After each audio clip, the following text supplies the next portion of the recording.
आज के इस पहले एपिसोड में नमन है बारडोली के उस सरदार को जिसने नए भारत का निर्माण किया था। अपने जीवन के पहले सत्याग्रह से स्वतंत्रता संग्राम के आखिरी क्षण तक सरदार, स्वतंत्र भारत की पहली सांस से अपनी आखिरी सांस तक सरदार, कर्म से सरदार, कर्तव्य से सरदार, सोच से सरदार। सरदार की कहानी में हर अध्याय भारत निर्माण का है।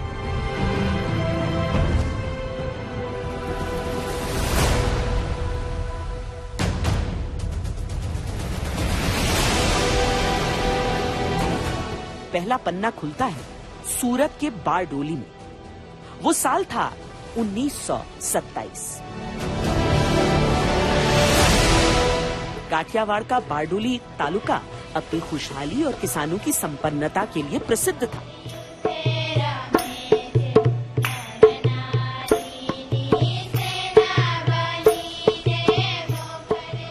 और अंग्रेजी हुकूमत की इस पर नजर थी। अधिक लगान वसूलने की नीयत से अधिकारियों ने बारडोली सहित पूरे सूरत में लगान को अचानक 30% बढ़ा दिया। एक साथ इतना लगान, किसान तिलमिला उठे। ये असहनीय था।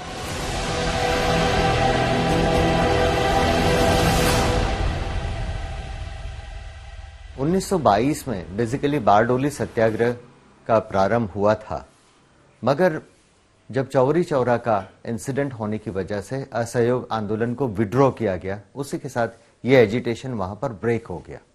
और 6 साल बाद दोबारा जब बहुत बारिश हुई और बारिश होने के बावजूद सरकार ने अपना लगान उसको कम नहीं किया, लोगों को रिलीफ करने की बजाय और उनके लोगों से वसूला जाता था। अंग्रेज सरकार ने, वो तो गुलामी के दिन थे, और 1927 में बहुत सारा कर डाल दिया उनके ऊपर, किसानों के ऊपर। साबरमती आश्रम नया नया खुला था, तो बोले कि बापू आप सत्याग्रह करने के लिए चले, क्योंकि इतना सारा कर डाल दिया है, तो आप चलो।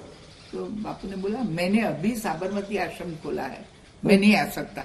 ऐसा करो, मेरा एक मित्र है और भद्र में प्रैक्टिस कर रहा है, उसको ले जाओ। बोले कि उनका नाम क्या है? तो उसका नाम वल्लभ भाई है।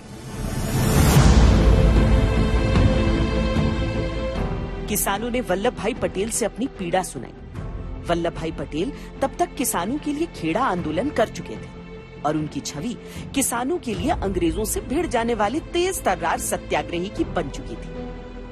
पटेल ने पहले बंबई प्रेसिडेंसी के अधिकारियों को खत लिखकर मामला सुलझाना चाहा, लेकिन जब बात नहीं बनी तो उन्होंने किसानों के साथ आंदोलन का फैसला किया। पटेल को मालूम था कि अंग्रेज किसानों को बुरी तरह प्रताड़ित करेंगे, लिहाजा सरदार पटेल ने सबसे पहले किसानों का मनोबल मजबूत किया और उन्हें लंबी लड़ाई के लिए तैयार किया।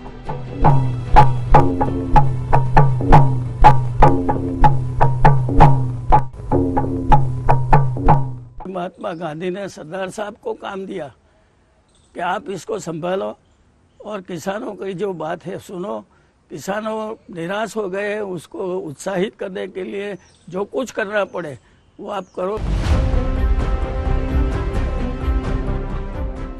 जब किसान आर पार की लड़ाई के लिए तैयार हो गए, तब पटेल ने तालुका के सभी 137 गांव के किसानों से ये अपील की कि महिलाओं के बिना यह आंदोलन नहीं चल सकेगा, इसीलिए उन्हें इसमें शामिल करके आंदोलन की कमान सौंप दी जाए। सब किसान लोगों ने सरदार वल्लभ भाई के पास जाके एक मीटिंग की। पहल वो सरदार वल्लभ भाई सबको बुलाए, सब भाई लोग आए। बोले कि जैसे परिवार में बहन होती है वैसे बहन को ले आओ। बोले वो तो घर से बाहर नहीं निकलती, पड़ी हुई नहीं है, और हम उनको नहीं ले आएंगे। तो सरदार वल्लभ भाई, तो मैं सत्याग्रह नहीं करने वाला। तो पहल घर से भाई बाहर नहीं निकलने वाली बहनें भी आई, और पहल स्त्री सशक्तिकरण का व्यवहार में जो कोई ने काम किया हो तो ये सरदार वल्लभ भाई के आभारी है। ये बारडोली का स्वराज आश्रम है। यही वो जगह है जहां से सरदार पटेल ने बारडोली के किसानों के हित में अंग्रेजों के खिलाफ आंदोलन की हुंकार भरी थी, और यही वो जगह है जहां से लोग उन्हें सरदार कहकर पुकारने लगे। दरअसल दिन रात वो लगे रहते थे यहाँ के किसानों के हित में काम करने में, मंच से ऐसे ऐसे भाषण देते थे कि सब में जोश भर जाता था। और उसी दौरान 4 महीने बीते थे जब इस आंदोलन के, तो एक महिला ने उन्हें ये उपाधि दी।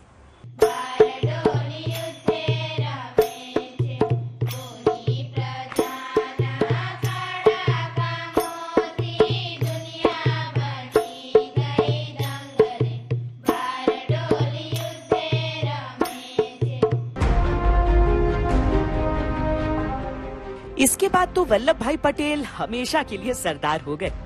वो जहां जाते लोग उन्हें सरदार कहते थे, यहां तक कि महात्मा गांधी भी उन्हें सरदार कहने लगे। उनको सरदार का बिरुद 1924 की साल में जब उन्होंने सफाई अभियान अहमदाबाद म्युनिसिपैलिटी में चलाया था, तब महात्मा गांधी ने कहा कचरा पट्टी का सरदार, यानी कचरा पट्टी यानी कूड़े करकट के सरदार। जहां वल्लभ भाई जैसे कूड़े करकट के सरदार हैं, वहां मुझे कुछ करना नहीं है। यानी उनकी शक्तियों को परखते हुए गांधी जी ने उन्हें सरदार का बिरुद तो बारडोली से 4 साल पहले अहमदाबाद म्युनिसिपैलिटी में सफाई अभियान के दौरान उनको दे दिया था। 6 महीने में ही सत्याग्रह जीत लिया, तो इतना अच्छा नेतृत्व किया ना। तो जो पार्टिसिपेट होने वाली, भाग लेने वाली जो बहनें थी, उसमें से एक अनपढ़ बहन खड़ी हो गई, उनका नाम था भिखी बहन। तो खड़ी होके बोल दिया उन्होंने कि वल्लभ भाई, आज से हम आपको वल्लभ भाई नहीं कहेंगे, हम आज से आपको सरदार कहेंगे।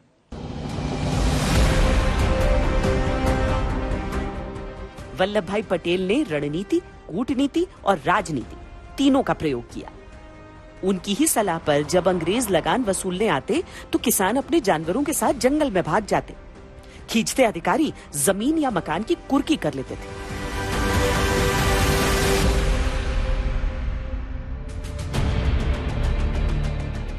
अंग्रेज अधिकारियों के जुल्म बढ़ने लगे और लोगों को पीटा जाने लगा, लेकिन कोई लगान देने को तैयार नहीं हुआ।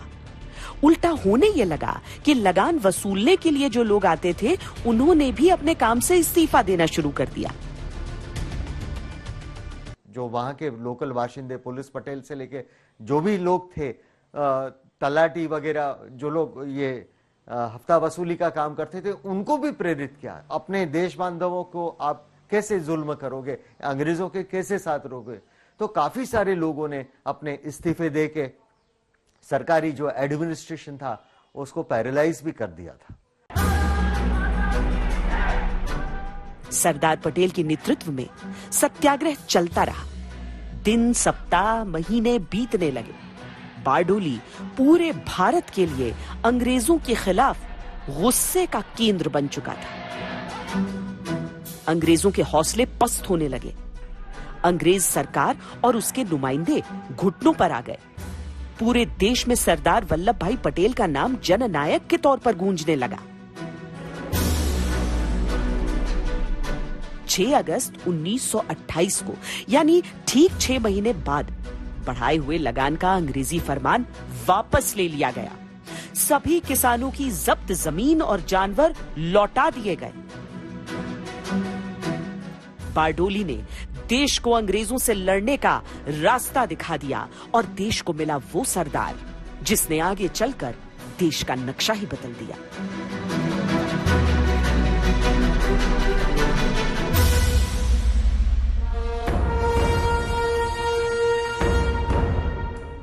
सरदार की उपाधि वल्लभ भाई पटेल को बारडोली सत्याग्रह से जरूर मिली, लेकिन सरदारी उनमें बचपन से, यानी स्कूल के दिनों से थी।